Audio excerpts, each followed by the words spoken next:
Happy Thanksgiving, everybody. Let's talk about ThanksKilling 3. I just talked about the first one, uploaded it earlier, so if you haven't seen that review, check it out. The budget for that movie, I just found that out, looked it up, it was like less than $4,000. So yes, I was extremely harsh on it, but it's still a shit movie. So, this one had $100,000+ for it, Kickstarter campaign. And if I donated money to this project, this would be insulting. This movie is an insult. Like, the first one is bad, but this is just bad to be fucking bad. So, what is it even about? ThanksKilling 3 is the sequel to ThanksKilling 1, and within this movie, Part 2 is a sequel. Part 1 and 2 are movies, and Turkey is the main star, and there's puppets and humans living in this world together. It's like the Happy Time Murders with Melissa McCarthy. And Turkey wants to go retrieve the final copy of ThanksKilling 2 to do some evil mastermind plan, like it's Dr. Cortex, and he just wants to make everyone his minions. He's going to put some kind of spell or curse on the film, and everyone will be brainwashed, kind of like some different twist and just like kind of like Season of the Witch with the whole mask thing, except he doesn't want to kill everybody. I think he just wants to brainwash them, something like that. I'm not sure what the fuck's going on with this. This is very incoherent. This is a very poorly structured movie. I thought I was in the third act and it was almost over. And I looked at the time bar and I'm only an hour into it and there's another 35 minutes left. I watched an hour of this movie yesterday and then another 30 minutes today to finish it. It was that painful. I could not finish it in one sitting, and I don't ever do that. This was awful. Just awful. But to continue that story, because there's more to the plot. Ooh, there is a lot more. So not only is the turkey, the first two are, it's like meta, and the first two are just movies. He has to go get the last copy to do his thing. But meanwhile, we got this puppet named Yomi, who has literally lost her mind. Her mind escaped and then went somewhere else, God knows where. And she has to go on this quest to find her mind while she just so happens to stumble across the last copy of ThanksKilling 2 because all the other copies were burnt and thrown away because it's a shit movie. And that pisses off Turkey. So she has the last copy. Meanwhile, there's this salesman guy, the type of guy who sells like George Foreman grills, like 3 easy payments of $39.99. That guy, and he has a colonial wig, and he's trying to make this amusement park called Thanksgiving Land, where there's gonna be gravy trains and turkey slides, whatever, just stupid puns and jokes left and right. Meanwhile, that don't land. No, hardly any fucking jokes land in this movie. Meanwhile, these characters from the second movie that we never saw as the audience are now on Earth or from space. One of them's a robot that looks like he's made of like clay and rubber. Like he's that one guy in Shrek with the black hoodie on. He kind of reminded me of him. And he's a robot. His name's Muff. And then there's a worm who says warm jokes and puns throughout the whole fucking movie. Every like line he says has like a warm pun in it. And he's gay or he's bisexual, whichever. He's straight in this moment, like fantasizing about fucking Yomi and sticking his warm lower half in her mouth like it's a blowjob to him. I don't know, like it's fucking weird. And then the next moment he's like, I'm gay. So which one is it? I guess he's bisexual. And then meanwhile, the salesman, who's a human, has a clay robot chicken looking grandma who looks like she's dead and has been rotting for a while. She likes to rap because she likes to watch BET because the son wasn't paying the cable bills and now she only gets a couple of channels, which is BET. So she likes rap and she raps a lot. She was the only entertaining character that I thought was actually kind of funny. And there's all these other random characters that are inserted here and there, like cockroaches and crickets and rats and turkey hell. Why are there rats in turkey hell? Isn't it just hell for turkeys? I thought, why are you calling it turkey hell? Why is there rats? I know I'm jumping all over the place, but let's start at the beginning, shall we? So, this movie starts with boobs, just like the poster promises on the first one, I believe. Starts with boobs, and it's in space. You see space boobs, no gravity, so the tits are just floating around. And then it's basically showing you like a little clip of ThanksKilling 2 with a guy named Captain Pilot. not pilot like Pilot, but Pielett, because he's a pie. You heard that correctly. You will hear everything correctly. It might sound like I'm making up shit. This movie sounds like just everything thrown together, like just it kind of reminds me of South Park with like the idea balls with the manatees. They just kind of like these balls that have random words on it, and they just kind of pick one up, like whatever random word was on it.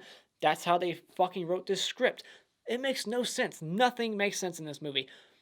And it's a shame too, because this movie compared to the first one, when it comes to like lighting, directing, framing, and even the acting, everything like is better. But story, fuck, it is awful, and the characters are so annoying. You can tell there's South Park influence here. You got two guys that are the main heads of this project, and they do like 80% of the voices. What does that sound like? Trey Parker and Matt Stone. And then at the very end, there's a song, and the lyrics are basically just describing what's happening on film at the moment. What does that sound like? South Park. Has anyone seen Basketball? Ring any bells? Very South Park like humor. I said that in the first one, and it's way prevalent. Like it's so in your face in this movie. Like they clearly wear their South Park love on their sleeves, and it shows. And it's not even good South Park humor. I love South Park. That humor lands. Nothing lands in this movie. But I could just tell that they were South Park fans. But if you're going to write a comedy, make it funny. Random is not funny. Just because something's random and it's like, what the fuck? It's not funny. There's so much weird shit in this film and it's not funny. And there's so many fucking music video like montages. This film it's over an hour and a half long, and it could have easily been like an hour or like 45 minutes. If you take away every slow-mo section, every like music video section, every like fucking like commercial that's just randomly injected into it section, like take all that out, it's easily like an hour. There's so many like random commercials they'll cut to. It's just awful.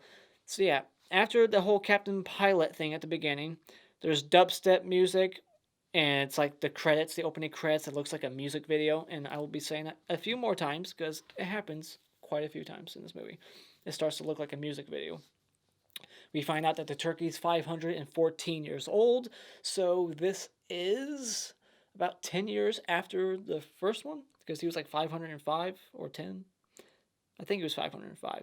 So, and then there's this laugh box, and I thought it was just a TV that the turkey was watching, but it just keeps happening throughout the whole scene, and he's got this turkey wife, and he's got a turkey son, and then he finds out what's going on with his film, he kills his wife, and then he takes his son along, and they take a seagull taxi. There's a seagull taxi service, and because turkeys can't fly, he's on the seagull, and then he throws his son off the seagull, son falls to his death, and then somehow the son's soul is now like a bloodhound that's going to find the DVD copy for his dad.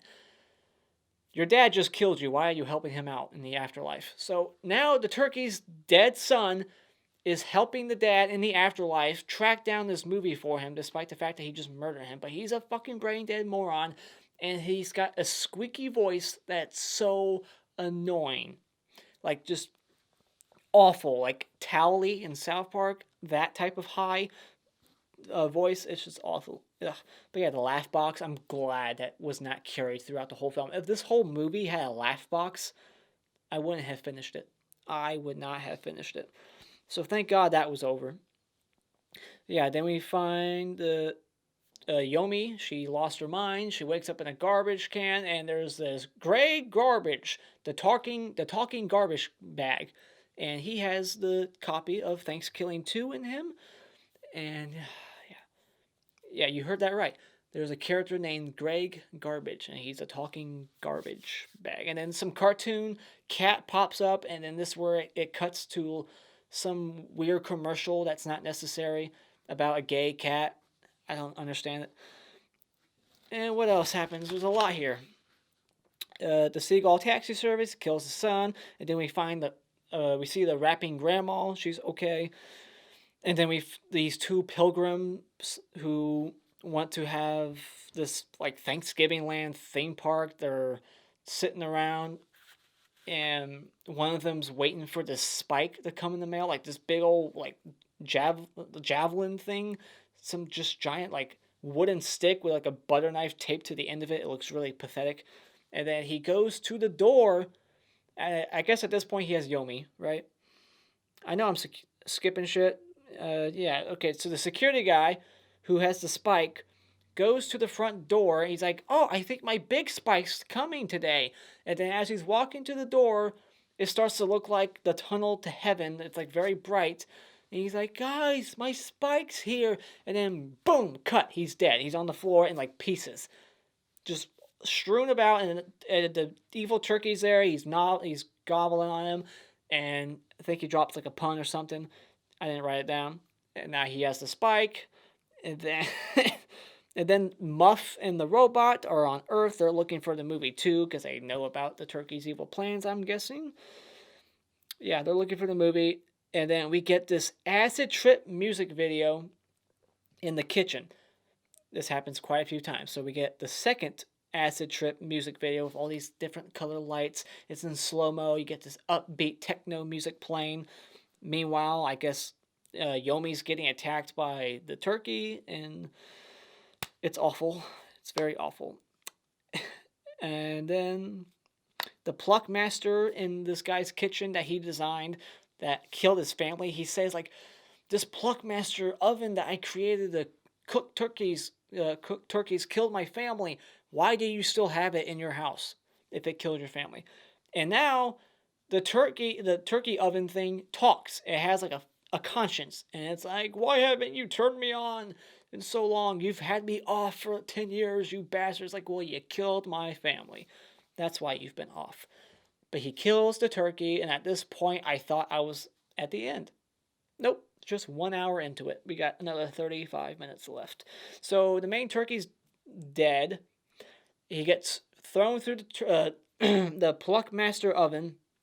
We think he's dead, but on his dying breath, he asks these surrounding turkey zombies to come out of the ground, and they resurrect him, or they just fix him up. They patch him up, and they just what the fuck? How did he pull that off? Okay, so then he's back. He's back to normal. They patched him up, and he realizes that they forgot his dick. They somehow took his dick off. Now his dick's missing, and he replaces his dick with a chainsaw. And then we get an Evil Dead 2 reference where he puts the chainsaw on his dick and he says gravy instead of groovy. So yeah, that happens. I'm not making this shit up. And then Muff, the robot, we for some reason need a vortex to space because I think they want to take the movie to space where maybe the turkey can't get it, and that's their only way home. Why did they crash their spaceship onto Earth if they wanted to go back into space? Why would you do that? So Muff in the worm, they use Muff's asshole as a vortex. He has to bend his legs behind his ears, feet behind his ears, and his asshole in the air, and then the worm goes in his anus, stretches it a little bit. Now we got this vortex so that they can go into space, I believe, unless I read that scene wrong. Flois gets killed, the rapping grandma. The turkey sticks his chainsaw dick in the grandma's mouth, but I think she was kind of enjoying it. I mean, at one point she was talking about how she was looking forward to blowing God himself. So this is, yeah. This is awful. Alright, so, yeah, Evil Dead reference. Yeah, Flo was killed. Another music video fight montage. Fuck me. And then Yomi is killed, but she's a puppet. How can you kill her? She's got no internal organs. And she's brought back to life by Donnie, the pilgrim guy, by him sticking his hand up inside her. And it's played like it's sexual. Like, oh, this is so wrong. It's like there's nothing there. There is no pussy. There's nothing there. Nothing. So why are you ashamed of it? She's not real. Whatever. Why is his grandma a puppet if he's not a puppet? That makes no sense. So, what else happens in this dumbass movie? Flois gets killed, montage, brought back to life. They go to Turkey Hell. Yeah, this is when I turned it off, right before they went to Turkey Hell. So this is when I turned it off. And then this is where I resumed it. They're in Turkey Hell, which I'm not sure how this portal opened. There's the wise turkey. I think he's like a play on Lord of the Rings, like the guy who says "You shall not pass." He's like that character, I guess, because at one point he says "You shall not beak" or something, just something awful. But yeah, why is there rats in Turkey Hell? And she just says gobble gobble gobble and has like a fake beak on her nose to like pretend she's a turkey, so the other hell turkeys won't kill her. She's got the bisexual worm with her that starts fantasizing about fucking her, and then not even 2 minutes later says, "I have something to say. I'm gay. Who cares?" It's not funny. And then, fuck me, another music montage. Another music montage in slow mo with flashing lights and shit. Fuck me. This is awful. Ugh. The turkey activates the device the to make the curse go onto the film so that he can brainwash and kill people. And during that montage, that's when the montage starts. We see all these images of random humans, not puppets, humans dead, just fucking dying left and right. I don't know where they are, where they came from, who the fuck they are, how they died, but there's just random images of people dead. I don't know who they were. So is that because of what he's doing with the device that he activated? The worm distracts the turkey while Yomi, the puppet, gets the DVD. They go back into the kitchen. And yeah, so the worm comes out of the closet. And then the turkey makes a Frankenstein turkey named Barf. And he does absolutely nothing. They spent probably a good decent amount of their budget on this giant fucking robotic Frankenstein turkey, and it just chases them for about a minute, and it kills nobody, it does nothing, it's just gone. What a waste. What a fucking waste. And I will admit, there are some set designs that I'm like, there was some thought put into that. That looks kind of good. Like I said, like there's potential here. It's the script and the fucking characters. Like hire somebody else to write your movie. Jesus Christ.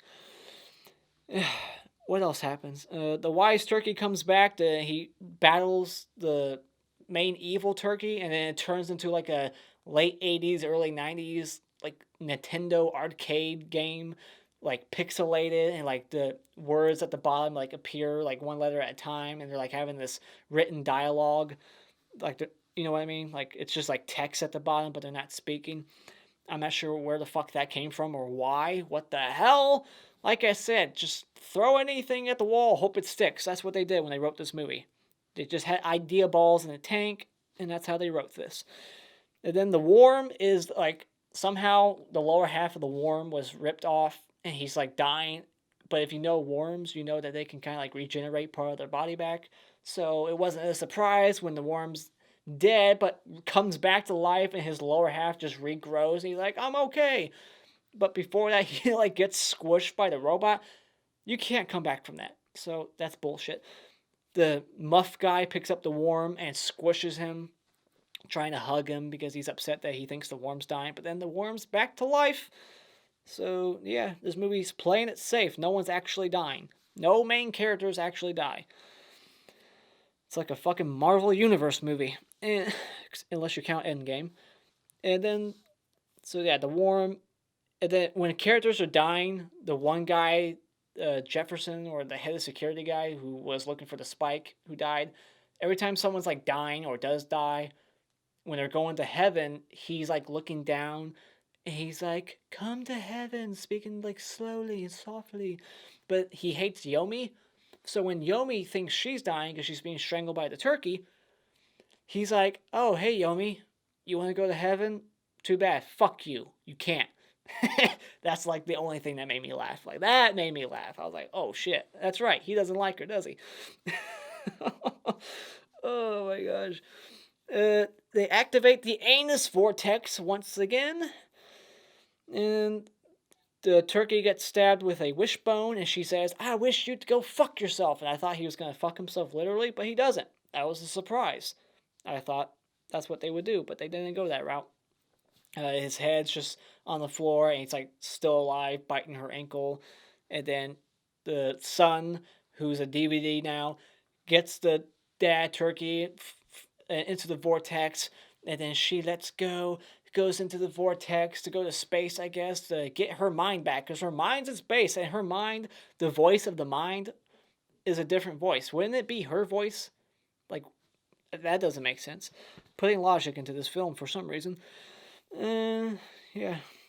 Yomi goes in the vortex, and more music video shit. When she's in the vortex and she goes up to wherever, another 3 minutes of just random forest shots and grassy fields and light, what's it called? The lens flares. They got like lens flares, and it's all pretty and stylized, but says nothing. It's not for the story at all. It's not for character development. What the fuck's going on? What is happening? Is she dead? I don't know. I think that's the end of it, right? Yeah, then we get that South Park song that I was talking about at the beginning, where it's like literally narrating what's happening on film. The colonial, like, Pluckmaster 3000 salesman guy, he's like all upset that Yomi died, even though he hated her 30 minutes ago, and then all of a sudden felt it was his responsibility to take care of her because some prick in the forest who says he's the wise turkey said that he should take care of her. I don't give a fuck. I just met this bitch. It's not believable, their chemistry. But then again, I'm criticizing this movie like it's a movie. It's not a movie. It's an abomination. And then it's over. Like, he officially makes Thanksgiving land, and I could give a shit less. And that's it. Oh, and then the heaven guy is talking to the audience, like, bye-bye. And then a big old slash goes through the screen like he's dead or something. And the turkey comes out, and he's like, gobble, gobble, motherfucker. And then it's over. Then it is over. That is the end of ThanksKilling 3. Those are all the main stupid shit, the things that happened in this movie that I wanted to point out. There's a lot more in there, but those are the key things I wanted to point out. So those are the things that happened. Those aren't even, like, what are my thoughts? Fuck this movie. This isn't like a pros and cons, mixed thoughts, final thoughts, typical review that I would do. This is just me laying out every stupid thing that happens in this movie. And I get it. It's supposed to be stupid to have fun. But if you're going to do that, actually make it fun. This is like something that you would make people in hell watch on loop because it's hell, right? That's the idea. That's what this movie is. Like, people, when I think of hell now, I think of this movie being played in hell, me in like some cage on fire, having to watch this fucking movie over and over and over again. That's what hell is. This movie. Fuck. Don't watch this movie. It's like, I watched it for you. You're welcome. So, those are my thoughts on ThanksKilling 3. Have you had the misfortune of watching this abomination? Let me know what you thought about it in the comments below. Thank you so much for joining me tonight. If you like what you see here, you can like and share this video, and you can become a subscriber today just by clicking on my cartoon face in about 5 seconds. And until next time, auf Wiedersehen.